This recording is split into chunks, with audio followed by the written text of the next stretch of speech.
Hey, Delaware. We are back at the podcast. You are with the Rosaio team. And we are going to check in and see what everybody did this weekend. How was your weekend, Amber? My weekend was good. It was busy. I feel like it's always busy. I'm always filling my calendar. Um, Fun stuff and work, my fake balance. We had a game night this weekend. Oh, cute. Yeah. It got a little hostile. What did you play? We played fishbowl. Well, first we played LCR. Have you ever played LCR? No. You know how I am with board games. So left, center, right. It's basically 3 dice. Everybody starts with $3, and the dice tell you where your money goes. And then the person at the end wins the pot of money. Okay, so this was like a grown-up game night. Well, we did have one of the kids playing. Okay. Yeah. Yeah, I'm nervous to introduce game nights into my household because my children are small and I myself struggle with learning rules and staying focused on games. So you can only imagine how that would go with a 4 and a 6-year-old. I'm grateful when Austin doesn't want to play some of the games because, I mean, she's good at most of them, but it's just when you have younger kids playing games that they, could play, but it takes a little bit more time. So we played that, and then we played this game called Fishbowl, and it is so fun. I highly recommend everybody play it. Everybody has little pieces of paper, and you write words. You can write Phillies, you can write Anne Frank, Snapchat, like all these just random things. And so you have 2 teams, and basically the first round is you explain it. Second round is you act it out, and the third round is one word. And so at the end it's just total points, but it gets crazy. It gets fun. All right, we're gonna have to play on our next team retreat. Yes. What did you do? Oh gosh, I'm nervous how my voice is going to hold up for this podcast recording. Oh, a while this had weekend? yet another. No, I wish that was the case.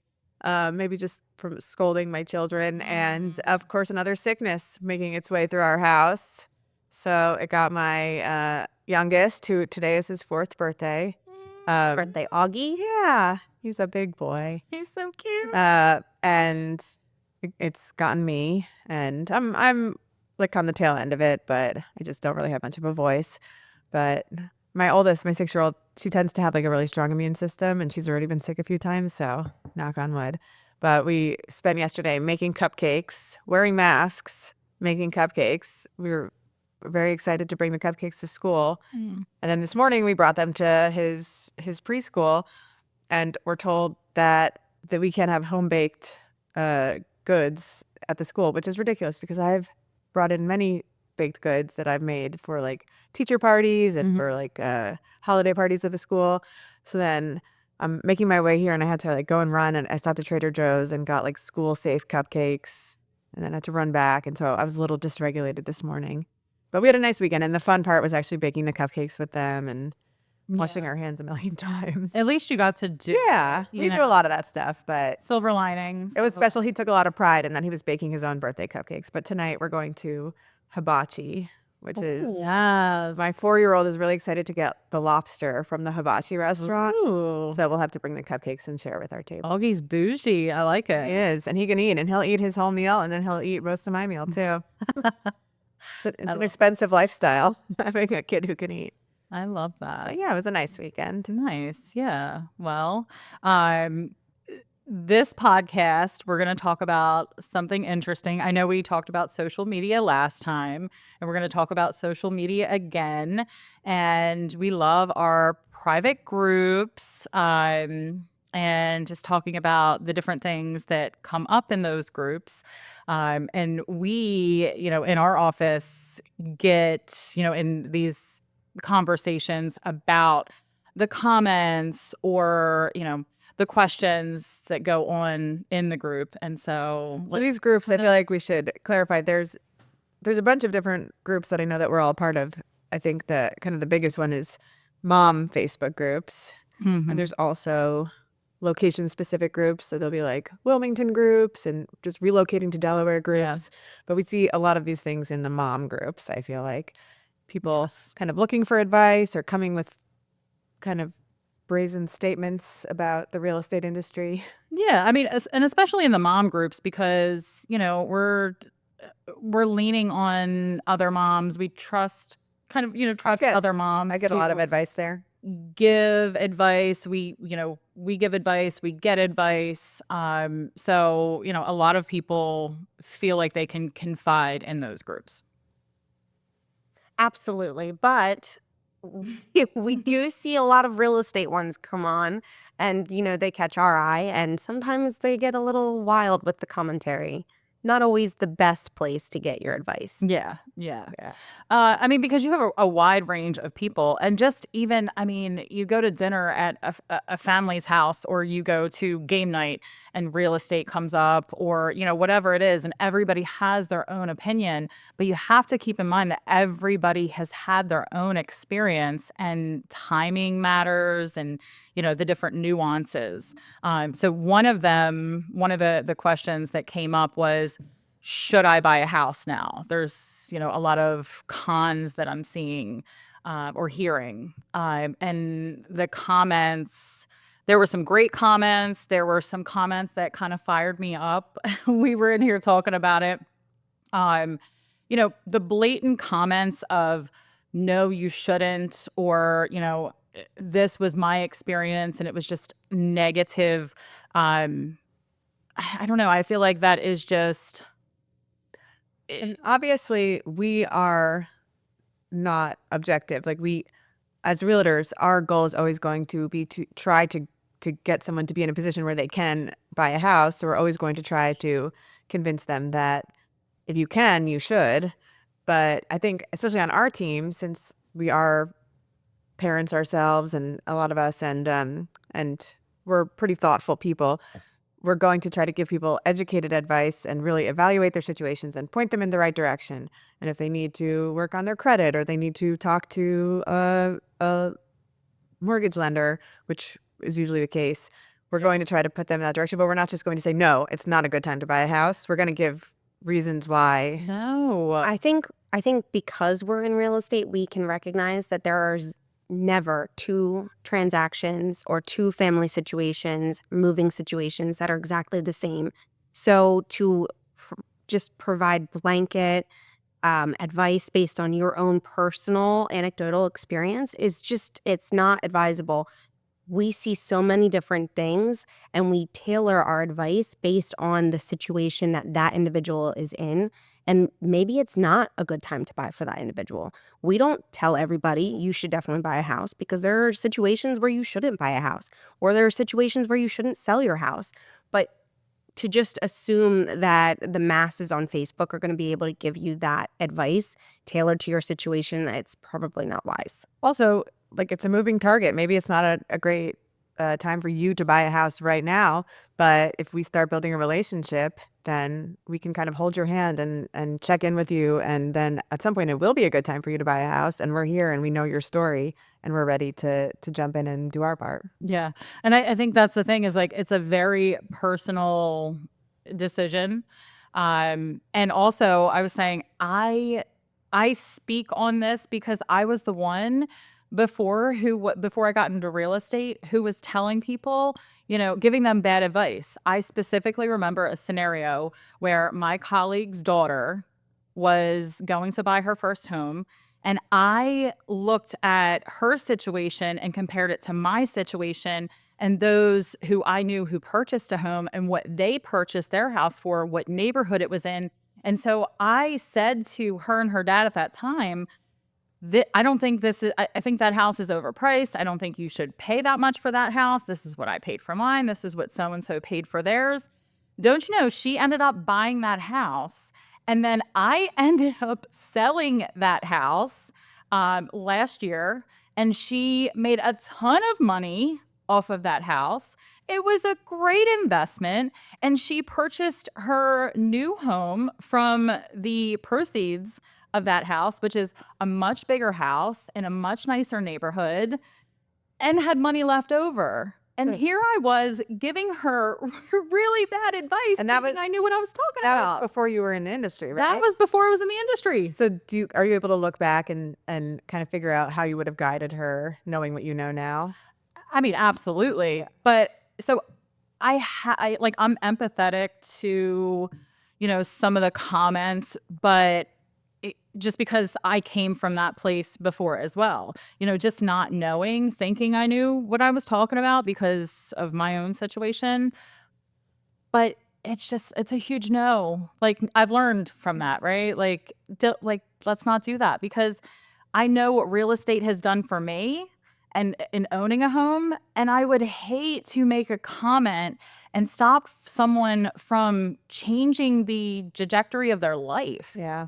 I think those comments do come from a good place. They just Yeah. they don't know what they don't know. They Yeah. only know what their one individual sale, or maybe they've bought and sold a couple times, but just their own personal experience. That's where they're coming from versus a much larger pool of knowledge. A lot of the advice that we see is, no, it's not a good time to buy a house. Have you seen interest rates? The market's going to crash. It's going to go down. These are things that people are seeing on like the ticker at the gym on the bottom of NBC or Fox News, that they haven't really put much thought into it or done much actual research on trends. And also, like, we can't predict what's going to happen. We in the industry can't predict. Karen from the Moms of Delaware or Moms of South Jersey Facebook group definitely can't predict.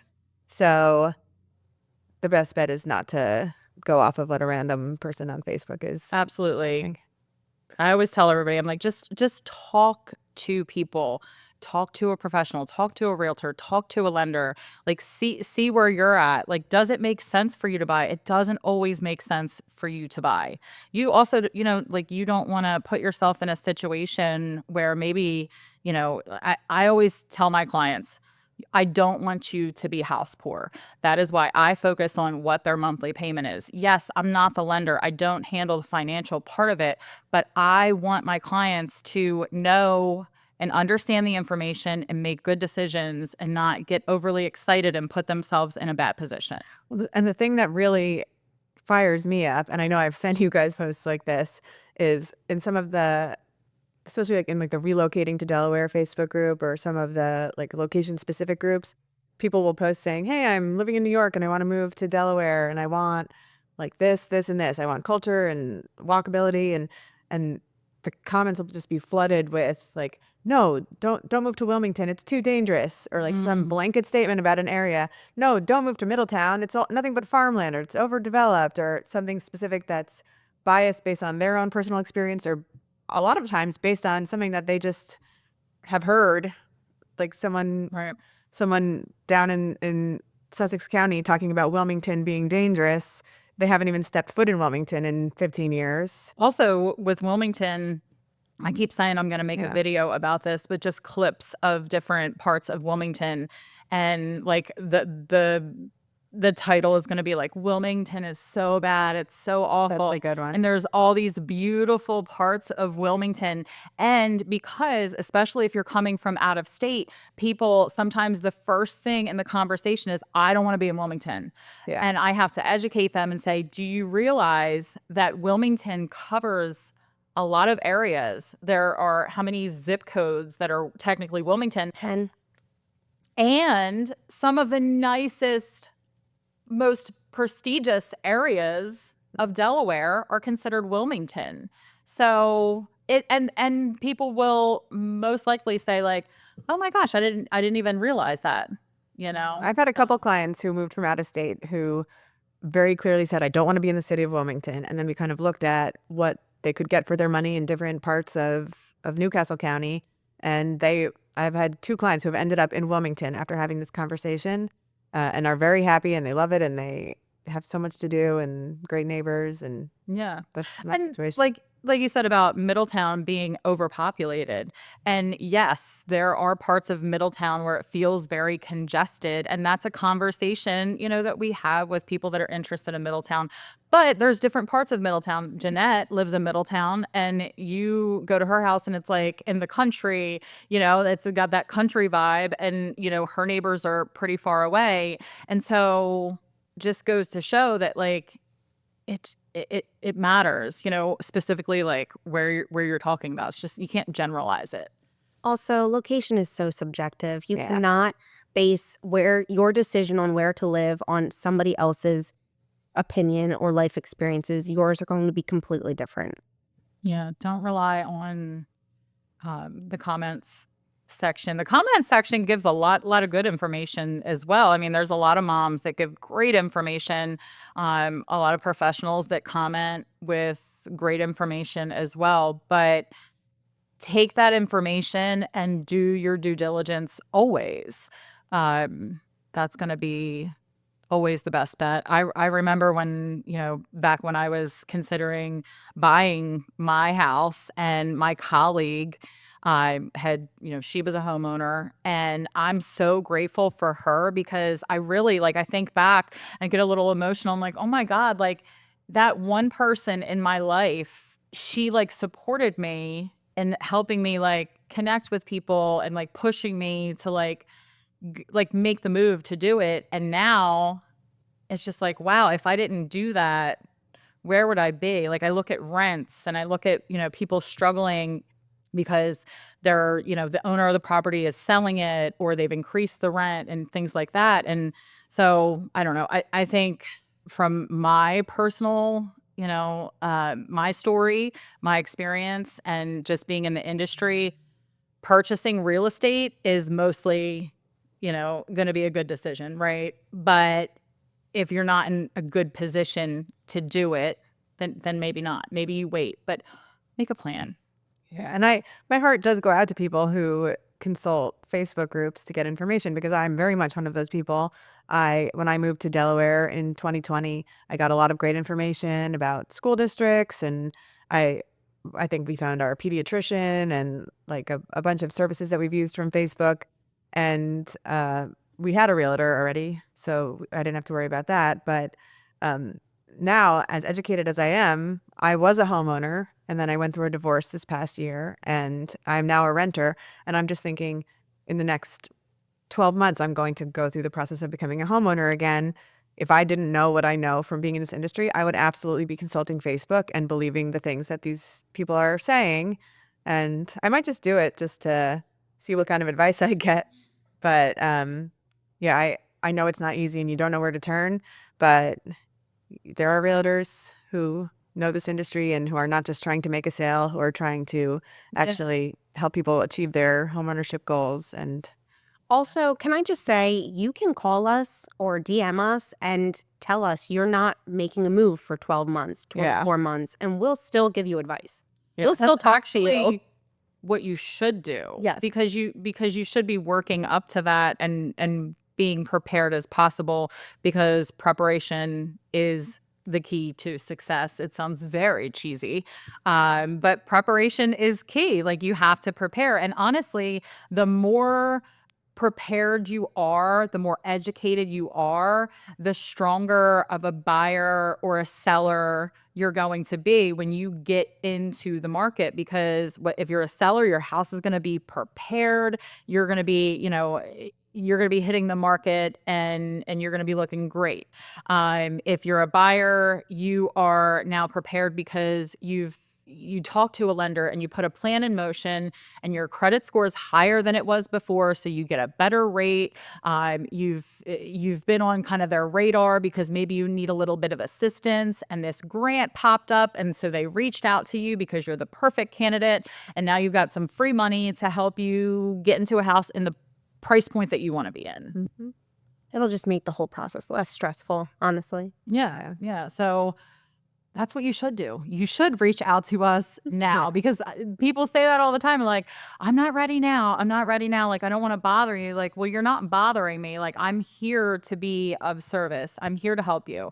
People, I think, have this idea that realtors find you the house, and realtors are the one that they just open the door for you. Well, I mean, it's BS, right? Like, we do so much more than that. That's actually the least of what we do. Here's the thing, like, anybody can find a house on Zillow, right? I mean, we do find off-market properties for our clients, but you can find your own house and I'm going to help you through the process. There's so much more to what we do.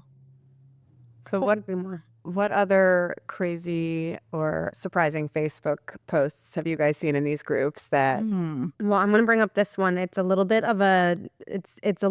off topic of what we were saying, but it is an anonymous post.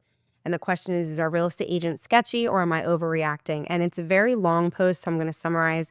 Basically, they were really happy with their agent leading up to going on the market. And once showing started, it was like madness. And I guess a ton of the agents that had scheduled appointments would show up at different times than their scheduled appointments, which was extremely rude and inconvenient for this homeowner who had children in the house, work from home, et cetera, et cetera. So she's very frustrated as a homeowner seller at her agent who she feels is brushing it under the rug, basically making it seem like it's not a big deal. So I just wanted to get I know everybody at this table probably has an opinion on this post, so feel free to jump in.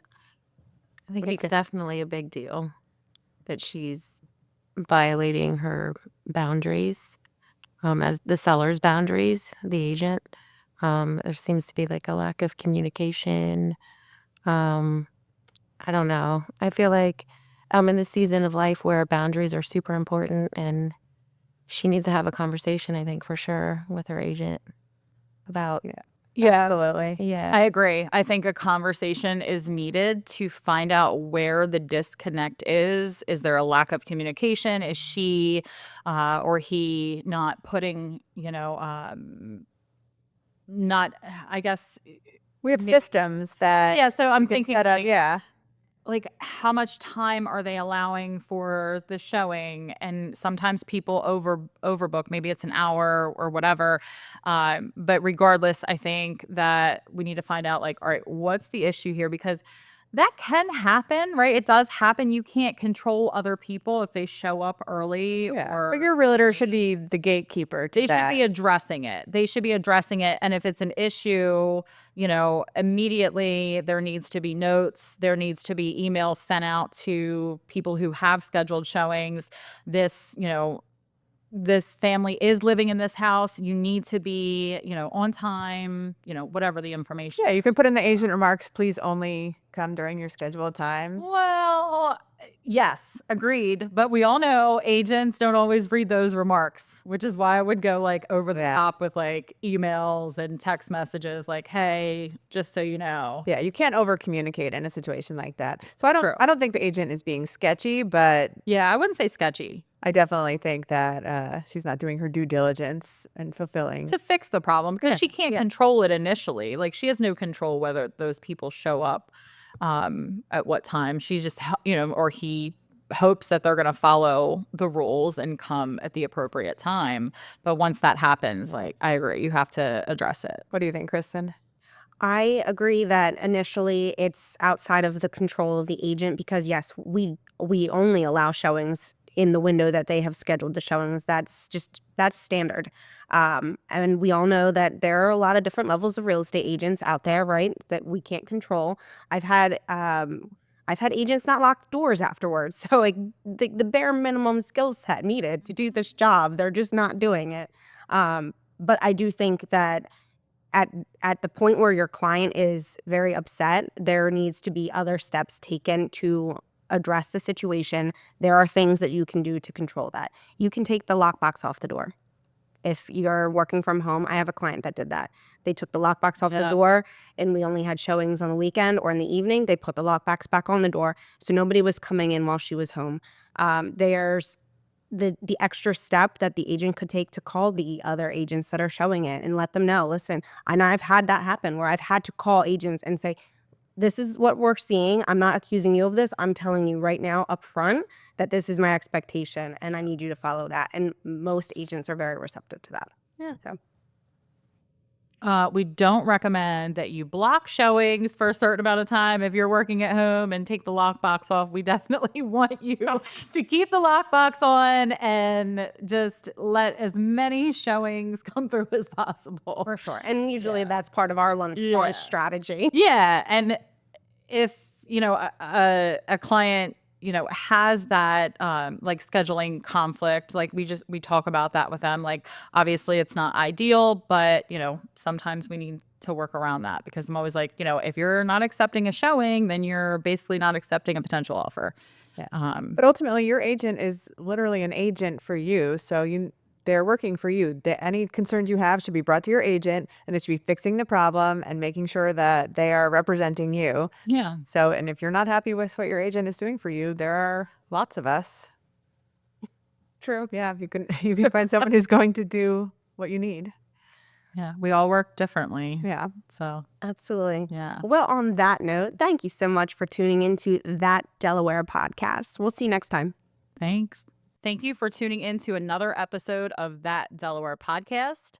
Be sure to follow us on Instagram at That Delaware Podcast and our team page at RosaioTeam_real estate. And of course, if you have any real estate or Delaware questions, feel free to reach out.